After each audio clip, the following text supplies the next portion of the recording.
A cry ignored. The stars were silent. For months, the planet Rihanna had called for help. It was not a rich world. It had no powerful fleets or rare minerals, but it was home to over 7 million beings, farmers, builders, teachers, and children. Then came the raiders. They weren't an empire. They weren't soldiers. Just a swarm of lawless ships from deep space, stealing, burning, and destroying everything in their path. The Ryanans sent distress signals to the nearby colonies, to the nearest space stations, even to the Galactic Council. But no one answered. They were told the Council was busy managing conflicts, that the large fleets were spread too thin, that Rihanna was not a strategic priority. So, the galaxy turned its back. The people of Rihanna fought as best they could. Old defense drones were brought out of storage. Mining tools were turned into weapons, but they were not fighters. And the raiders were fast, brutal, and merciless. Within days, entire cities were reduced to ashes. Children were hiding underground. Families were separated. The skies above the planet were filled with fire. One last message was sent, not to the Council, not to a nearby race, but far, to Earth. The humans had joined the Galactic Network only a few years ago. Many still called them young, wild, or unpredictable. Their ships were different. Their soldiers didn't follow the usual rules, but the Rhiannans remembered something. They remembered that when another colony was attacked 3 years ago, when no one helped, it was Earth that sent ships. Fast, quiet, effective. So with no hope left, they tried one last time. The message was simple. This is Rihanna. We are dying. If anyone hears us, please, help. The message reached Earth 12 hours later. It landed in a human listening post on a cold moon near Saturn. A man named Tom read it first. He didn't wait for orders. He pushed it up the chain. Within 2 hours, it was on the desk of Earth's defense director. She read it once, then again, and then she stood up and said, "Prepare the fleet." The humans did not ask permission. They did not wait for approval from the Council. They didn't hold debates or delay with paperwork. They simply acted. 12 warships launched from Earth orbit, each one silent and dark, built for speed and shock. Their mission was clear. Go, protect, end the threat. On board the lead ship, a captain stood in the control room staring at a hologram of Rihanna. He had never heard of it before today, but he didn't need to. He had seen too many worlds destroyed, while others watched. They called, "We'll answer." Far from Earth, on Rihanna, the people were close to losing hope. They had gathered in the ruins of an old school building, hiding from the smoke and fire in the skies above. Children cried softly. Elders whispered prayers.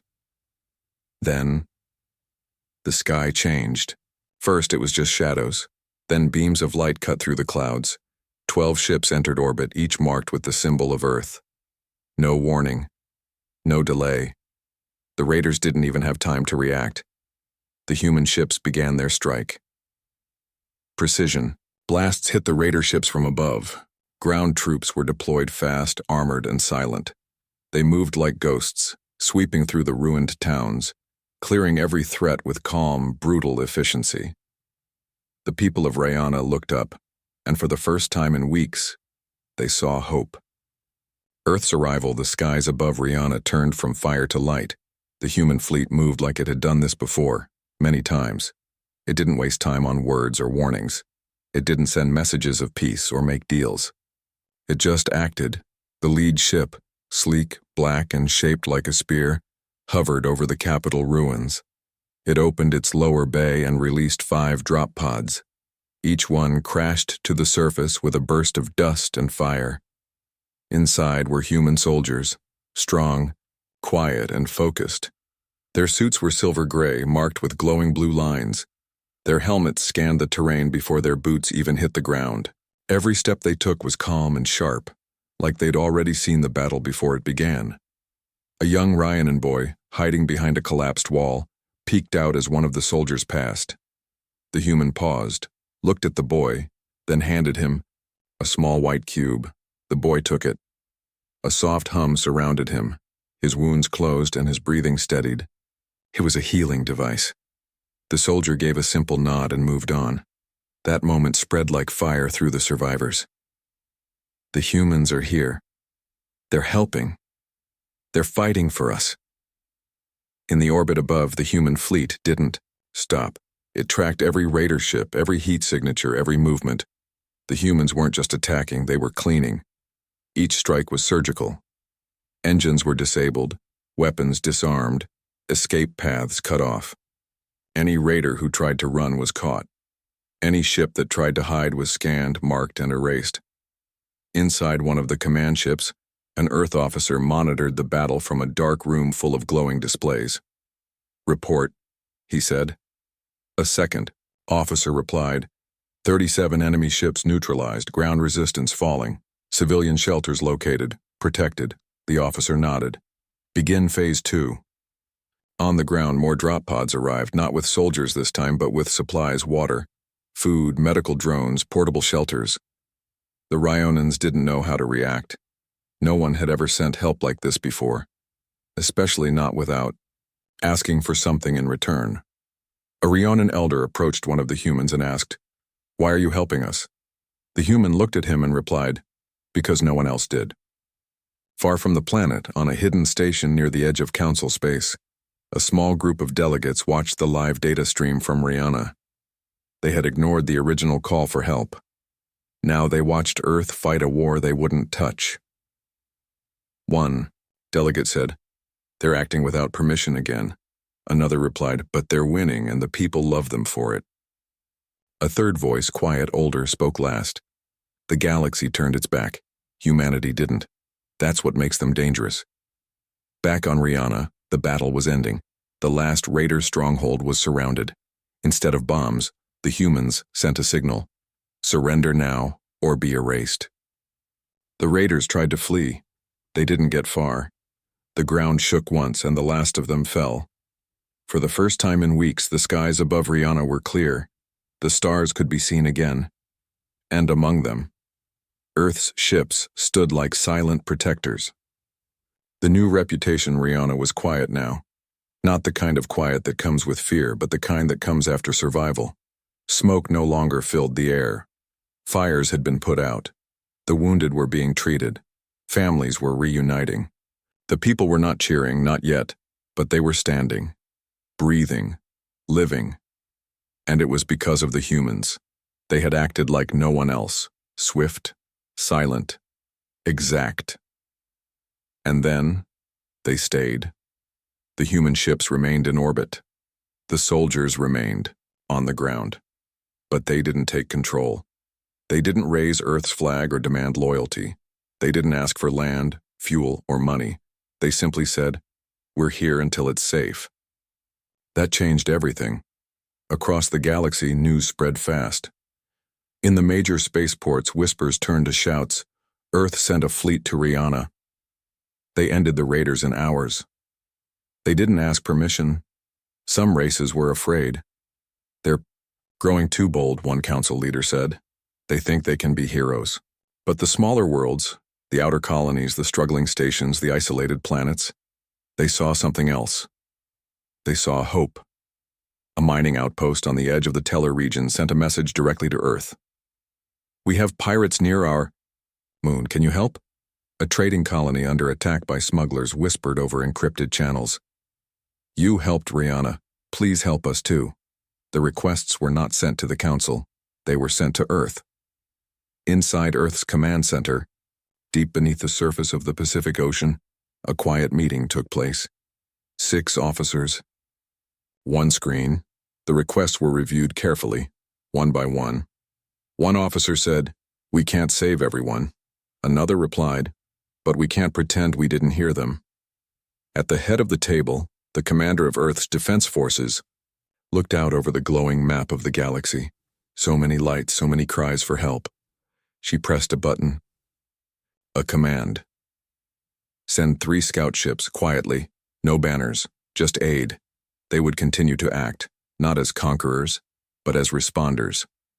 Back on Rihanna, the rebuilding began. Human engineers worked beside local workers.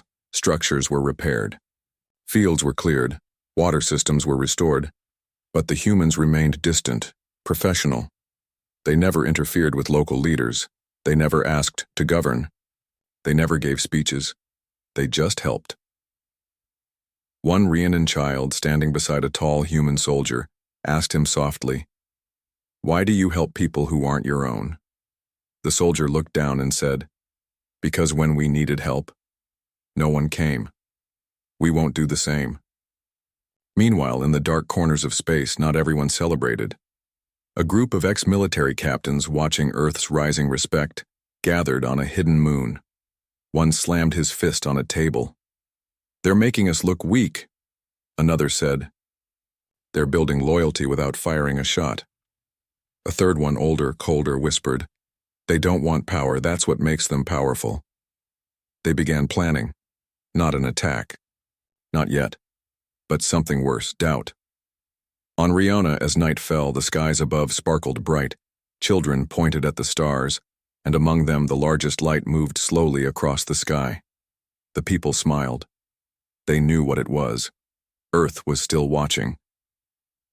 The Council reacts. In the shining halls of the Galactic Council, the atmosphere was tense. Leaders from dozens of species gathered at the round table, each one speaking over the other. Screens showed footage from Rihanna. Earth ships landing, human, soldiers helping civilians, children smiling under Earth's care. The Council didn't like what they saw, not because Earth had done wrong, but because Earth had done what they hadn't. A tall, green-skinned delegate slammed his fist against the table. "They acted without our vote," a scaled diplomat hissed. "They crossed 3 sovereign zones without notice." Another voice added, "The people trust them more than us now." It was true. Across the galactic net, messages flooded in praising Earth. Survivors thanked them. News anchors called them the shield of the helpless. Even neutral planets had begun to whisper that maybe Earth should be part of the new leadership. The Council was afraid, not of weapons, but of influence. Meanwhile, Earth remained silent. They didn't send messages. They didn't gloat. They didn't attend council meetings. They simply continued responding to quiet distress calls from forgotten worlds. Their soldiers weren't everywhere, but they were where they were needed. In the council meeting, a voice broke through the arguing. It was a quiet elder, one of the oldest species in the galaxy. His eyes glowed faintly with age and memory. "We had our chance," he said. "We looked away. We let people suffer. Earth did what we should have done long ago." Silence filled the room. No one argued, but no one admitted it either. Back on Earth, the defense commander met with her advisors in a quiet stone chamber beneath the Arctic ice. She stood before a large digital map, thousands of stars blinking with various signals, some green, some yellow, some red. An officer pointed to a new red marker. "Another call for help. Outer Rim colony. Reports of slavers." She studied it, paused, then said, "Send a ship." The officer asked, "Won't the council protest?"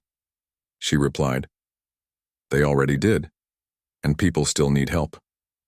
Far away on a distant mining planet named Darka, the slavers had begun their attack. They moved quickly, dirty ships, loud weapons, and no care for life. The miners tried to hide. Some grabbed tools. Others just ran. But then, the sky changed. Just like Riona. One ship. No warning, no questions. It hovered silently. Then it dropped 2 pods. The slavers laughed until the pods opened. 2 human soldiers stepped out. Their armor was old, scratched, worn, but their movements were sure. One of the slavers shouted, "Who are you supposed to be?" The human looked at him and said calmly, "The ones who showed up." Then they acted. In less than an hour, the slavers were gone. The galaxy took notice. Not because Earth had the biggest ships, not because they ruled with fear, but because they came when no one else would. A rising storm, the stars were shifting. Across the galaxy, Earth's name was being spoken more than the Council's. Children on distant colonies pretended to be human soldiers during games. Merchants displayed Earth-made tools and gear with pride. Teachers spoke of Earth's courage in schools where once only council achievements were praised. But not all saw Earth's rise with hope. In the shadow of the central council station, a secret meeting took place. 3 powerful factions, each from old and proud species, gathered to discuss one thing: how do we stop Earth? The first leader, a tall figure cloaked in red, spoke harshly. They embarrass us. The second, smaller but sharp-eyed, added, they steal loyalty with actions, not words. That is dangerous. The third, older and more thoughtful, leaned forward and said, we do not need to destroy them. We only need to change the story. Plans were made, not with fleets but with whispers. Soon, strange rumors began to spread. Earth only helps when it benefits them. They left other worlds to die. They're building loyalty to take control. No proof, just words. But words are powerful in a galaxy where fear and memory run deep. Some began to doubt. A few colonies pulled back their calls for help. A senator from a mid-tier planet even stated, we don't need Earth. We have the Council. The Council, watching the shift, stayed silent. They had not ordered the rumors, but they did nothing to stop them. Back on Earth, the defense commander reviewed the changes. She sat in her office, alone, watching a glowing board filled with stars that were once red and now gray. Fewer calls, more silence. She leaned back and said softly, they're afraid of being made to look small. Her aide asked, should we stop helping? The commander shook her head. No, we don't help for praise. We help because we remember what it's like to call and hear nothing back. She gave one new order. Send 2 teams, quiet missions, no broadcasts, no records, just help the ones still asking. On a cold planet near the edge of known space, a single distress beacon still blinked. A farming colony called Baran was suffering under pirate raids. The council had promised assistance, but none had arrived. They didn't expect Earth. But in the middle of the night, when the wind screamed through the valleys and the pirates circled overhead, one dropship broke through the clouds. It didn't speak. It didn't land in force. It just opened, and out stepped 4 humans. They moved fast, disabling the pirates' weapons, blocking escape, freeing hostages. It was done in under 20 minutes. The farmers never got their names, just a note left glowing on a terminal. You are not alone. The rumors continued to grow, but so did Earth's legend, because no matter what was said, they kept showing the turning point. The lies were spreading faster now. In high towers and deep vaults, the council's messengers spoke carefully crafted words, wrapped in fear, dressed as logic. Earth is interfering in galactic affairs. They refuse to follow protocol. They will bring war, not peace. Even planets Earth had once helped began to waver. Some leaders, fearing pressure or retaliation, erased the records of Earth's aid. Others quietly sent messages of thanks but asked Earth not to return. It seemed the stars were turning cold again. But Earth didn't stop. In a quiet part of the Orion Arm, Earth scouts found a drifting colony ship. No life signs. On comms, the beacon was weak. They sent a team. Inside the ship, they found hundreds in cryosleep, forgotten by the very system that launched them. Malfunctioned navigation, missed target planet, years in darkness. Earth rerouted a carrier, revived the colonists, repaired the systems, gave them coordinates to a new home. No cameras, no press, just done. Meanwhile, on Rihanna, the first planet Earth had saved, a teacher stood in a small rebuilt school. She looked out at her students, young ones who barely remembered the fires, the fear, the sounds of the raid. She showed them a photo, a human soldier standing next to a local medic, both helping carry a wounded child. This, she said, was not done for power. This was done because it was right. Elsewhere, a transmission began to leak. A smuggled audio clip. It was from an old council meeting, hidden, private. One voice could be heard clearly.